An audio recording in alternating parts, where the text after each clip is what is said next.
Hello, welcome to Clark Technologies. So this is a new video series. In this series, we will see how we can install eGit plugin to your Anypine Studio, and how you can play around with the remote repository and local repositories, and how you can commit the code, check in the code, check out the code, pull and push the code. So basically, this is this is a part of how to use version control system, source version control system. So I am using GitLab as a version control system in this entire series. So this will be beneficial for you once you learn all these things. It will be applicable for any versioning tool you are going to use in your real-time project. Okay. So if you are visiting our channel for the first time, please subscribe Clark Technologies and press the bell icon so that you will get notified whenever we uploaded new videos. Okay, so let's get started. So this is the first part of the video. In this video, we will see how to install eGit plugin in your Anypine Studio, and some introduction about what is the Git source control version control system. In source control management, how can you manage your code in your GitLab, something. So you can apply these all these concept to any other source control system like Tortoise SVN or Azure DevOps or GitHub, anything. Okay, so let's get started.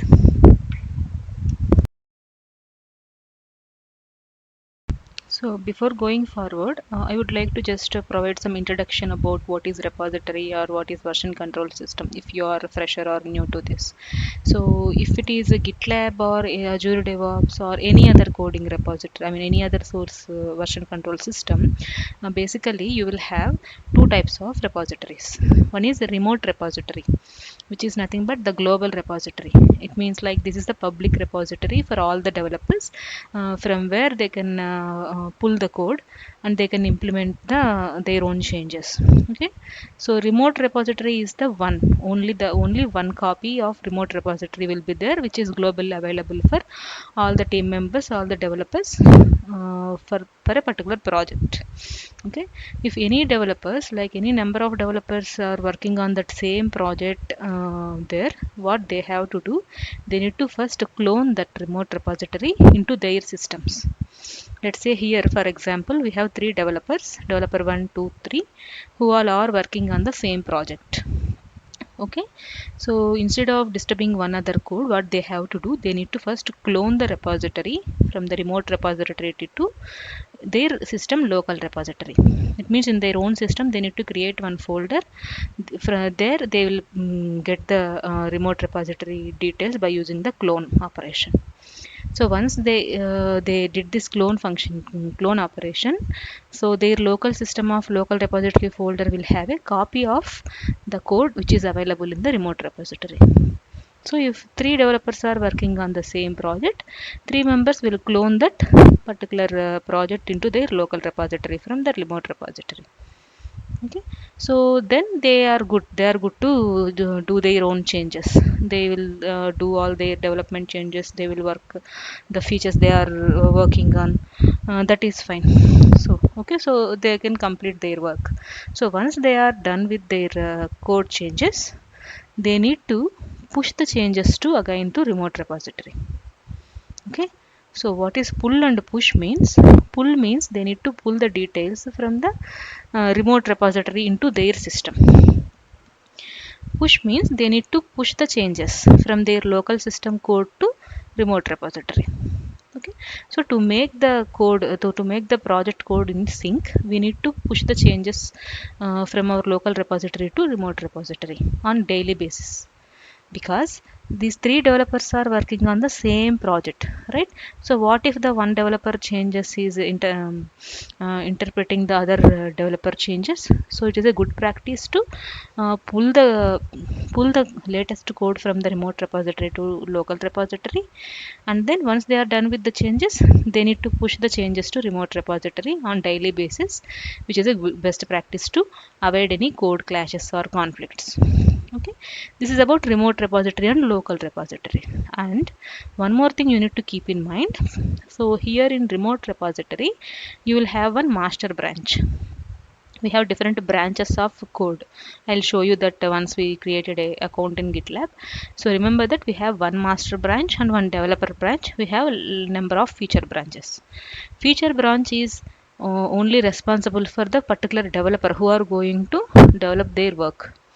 Okay, see, master branch contain the code of the working code which is available in production environment. So you should not do any changes in master branch directly as a developer. Okay, so on top, by using the master branch, we will create a develop branch in usual. This is a usual practice in any IT sector of maintaining the version control system. Okay, by from that master branch, we are going to create a develop branch. In this develop branch, we will create multiple feature branches from this develop branch for each and every developer. For example, this developer 2 need to work on one project. They will come here. The developer 2 will create one feature branch from develop branch. In this branch, local repository, he can work on the changes. So once he done with the changes, once he is done with the code changes, he will commit the code to this feature branch. Okay, first he need to commit the code to this feature branch. So this feature branch is related to local repository. First, whenever a developer commit the code, it will first commit the code into feature local repository of feature branch. Okay, then he need to push the changes to remote repository, right? So once he push the changes, it will actually push the changes to the remote repository of feature branch of the remote repository. Then once the code is completely merged, I mean pushed to remote repository, if everything looks good, then we need to raise a merge request to commit the code from feature branch to develop branch. So every developer will merge the code to develop branch. So here the repository structure will end because the develop branch has all the running code and working code which is developed into dev environment of your project. So if everything looks good, whenever they are going to release the code to prod, once they release the code to prod, if everything looks good in prod, then from develop branch to master branch, they will merge the code. So your master branch again contains the latest code which is running successfully on your production environment. Again, you need to pull the changes from master branch to develop branch. They can create different feature branches. This is a never-ending process until your project implementation is completed.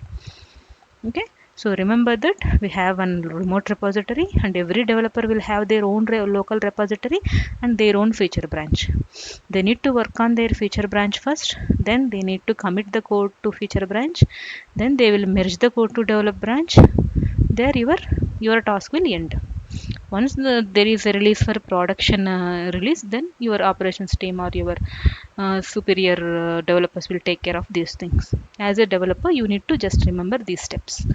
And we will see how to create a remote repository, how to create a local repository, how we can pull the code, push the code, commit the code, merge the code. In this series, I will show you by using your eGit plugin of Anypoint Studio. Okay, let's get started.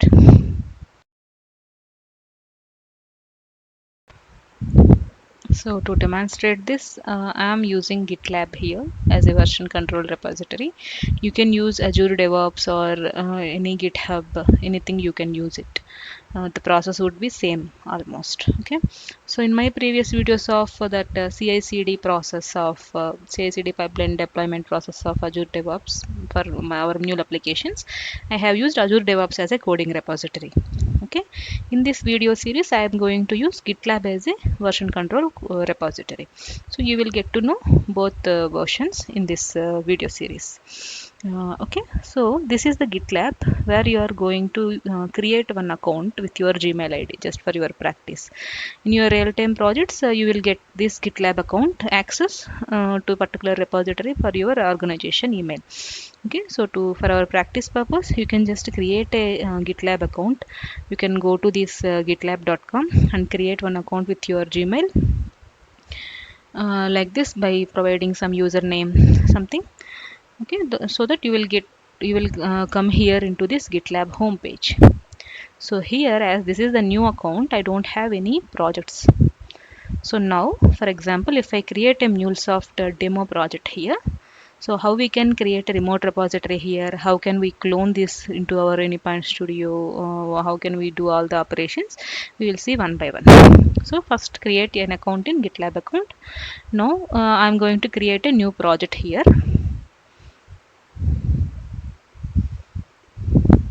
Okay. So if you have any template, you can use the template project, or you can create a brand new project. If it is a CI/CD project, you can see. And one more thing, I will going to explain CI/CD process by using GitLab also very soon. If you are going to if you are going to learn Azure DevOps CI/CD process of MuleSoft deployment, we already have that videos in our channel. So please go through and learn. So I'm going to see, I'm going to create one more video series of CI/CD by using GitLab very soon. Okay. So please subscribe our channel and hit the bell icon for these notifications. Okay. Now I'm creating a new project by using blank project. So here I will give the name Mule Test Project. Okay. So description is optional, but you can write as it is, like this is a test project for demo something. You can write whatever you want. And visibility level, this is a private and public. If you can make this as a public, anyone who is going to have your GitLab account, they can access your code. Okay, but if you make it private, only once you provide the access to particular member, they will only access your code. Okay. So I'm just going to take only private here. So whenever someone need to access my code, then I'll provide the access to my particular repository. So this is the initialized repository with readme. One small readme file will create that we can write. Like it's a simple introduction of your project. It will create with some default readme file. You can edit this file later if you would like to provide some basic information of your project which we are going to implement. So that's it. So create project.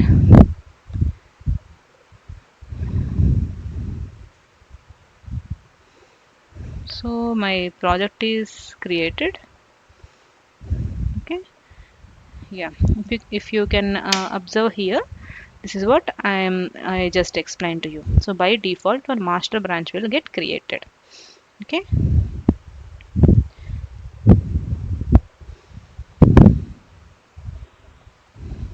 So like this master branch will created by default. Okay. Now you need to create one development branch. As this is a blank new project, I don't have any code, but the best practice would be you need to create one develop branch and then feature branch. See, new branch, you can click on this new branch and give your branch name and create from. If you are going to create it from master branch, it means all the code available in the master branch will get a copy of this development branch. In your new development branch, you will get the copy of code available in master branch. Simple. Okay. So create branch, and let's say I am working on one particular task. For example, my task is like um, create ramen. So for this create ramen, I'm going to create one feature branch from the develop branch. So I'll create one new branch.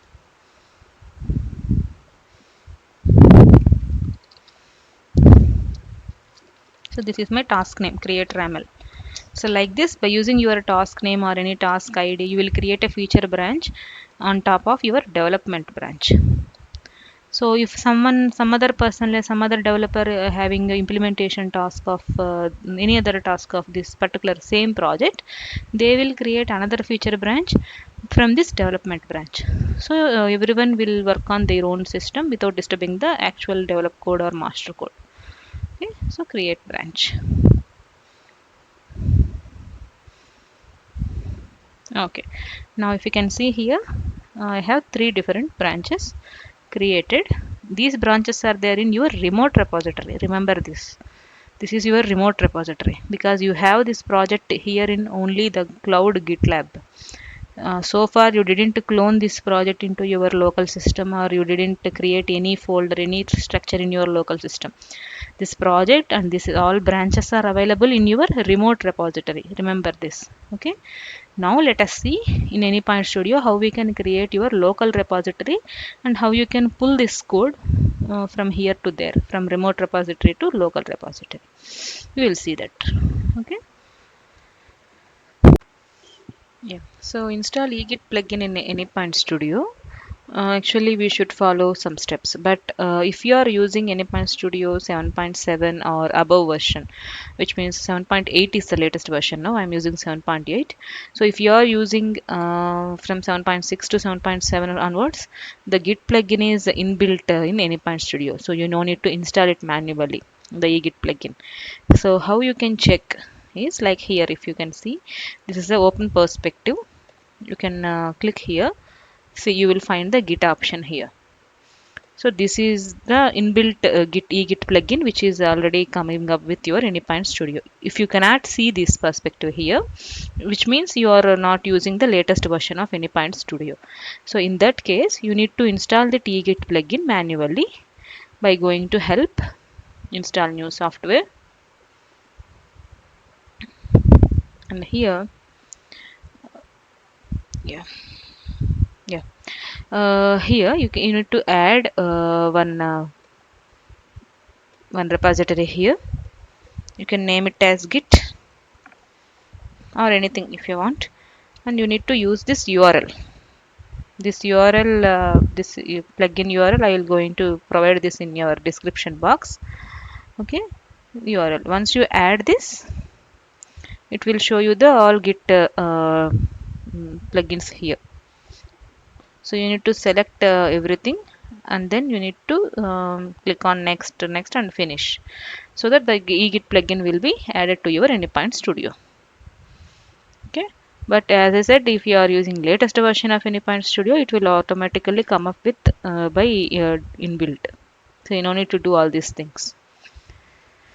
Okay, as it is taking some time, I'm just skipping it for now. You can install it as per your requirement, and then once the installation is completed for this eGit plugin, you need to restart your studio so that the changes will get applicable. Okay, now, so I already have this Git plugin inbuilt, right? So I will show you how we can create a new project here in Anypoint Studio. How you can map this to your local repository, and how can you commit this code as a remote repository from here. So I am creating a new project. Just for demo purpose, I'm not going to do any implementation here. Just I'm creating a default mule project structure. Okay, so here,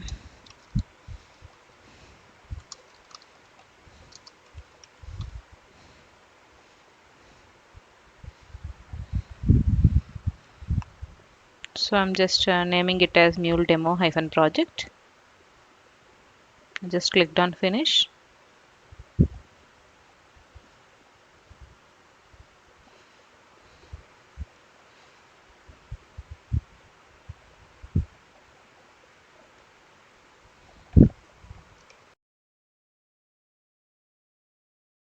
Yeah, so my new project is getting created here in Anypoint Studio. Now the first step would be you need to link your project to your local repository first. Then you need to commit the code. Then you will push this code to remote repository. Okay. So in order to link this project to your local repository of your GitHub account, you need to right click on your project. You will see the Teams option here. Okay. Click on Share Project. See here you need to select this checkbox. Use or create a repository in parent folder of the project. It means it will create a .git file, which will treat whenever your project has a .git file, it will treat it like a GitHub project. Okay, see here your project name, project root folder will be taken automatically. Okay, you need to select this. So here you need to click on the create repository. Once you click on this create repository, .git file will be added to your root folder of your project, and this will be treated as a local repository. Okay, so I am just clicking on create repository. Yes, finish, and you will see a couple of changes here in your project. See, earlier we don't have these symbols, right? Now if you can observe it, this is a cylindrical symbol and a question mark symbol is added here, and this arrow mark symbol, which means your project is linked to your GitHub. Okay, and whenever you added a new file, it will show you some kind of question mark or plus icon. Okay, whenever some file you are changing, you are you have edited some change, it will add this arrow mark, which means you can directly realize that by using these symbols you can realize that what is modified, what is added newly, and what is yet to be committed. Okay, so whenever you see this question mark, it means that these files are not committed yet, and this is not tracking, these files are not getting tracked in your GitHub account. Whenever you see this arrow mark symbol, it means you have edited this file, you need to commit the code. Okay, whenever you see some plus icon, as this is the first time we are going to commit, you don't see plus icon because all files are new, we have not yet tracked these files. So once you commit the code, then if you added any new file, it will show you the plus symbol. It means like that new file is getting added here, that is not yet committed to your local repository or in your remote repository. So whenever you see this yellow color cylindric symbol, it means everything is synced up. Every file, every data is sync up, and everything is committed to your repository. Okay, just practice these things so that you will get hands on. So for now we have linked this to local repository, but we have not yet committed it, that is why it is showing question mark. Okay, so what we have to do now, we need to just right click here, go to teams, and click on commit. Once you click on commit, it will commit to your local repository. See, once you click on commit, it will add one tab here, git staging. Okay, you can just double click it to maximize it, and here unstaged changes and staged changes, these are all the files you need to commit in your local repository. It means these are all the new files or untracked files. So you need to add all these files by using this double plus icon. So these are all the files you need to add it here. Whenever you find some file edited or new file here, it means that these files are not added to your tracking. So you need to first add that file to tracking, then you need to commit. And here if you can see, we will see two options, commit and push. Commit, when if you click on commit, these code changes are committed to your local repository only. When you click on commit and push, it will commit this code to your local repository and push to your remote repository as well. So for now let's see the commit. And one more thing, it is mandatory to give some commit message while committing your changes. This is for your tracking purpose. So I am just giving it as an initial commit, because this is the first time I am committing my code to local repository. So for now let's click on commit. Nice. So here your files are disappear here, right? So it means all the files are added to your local repository. Let me minimize it. Now observe the symbol. See, for everything now it is showing as yellow color cylindric symbol. It means everything is good. All files are committed to all the code in these files are committed to your local repository. There is no other changes here. Okay, likewise you can commit the code, you can link this project to your local repository by using egit plugin. Next step would be, we will see how we can create a remote repository for this in GitLab account, and how we can push these changes to remote repository from this local repository. Okay, let's see that.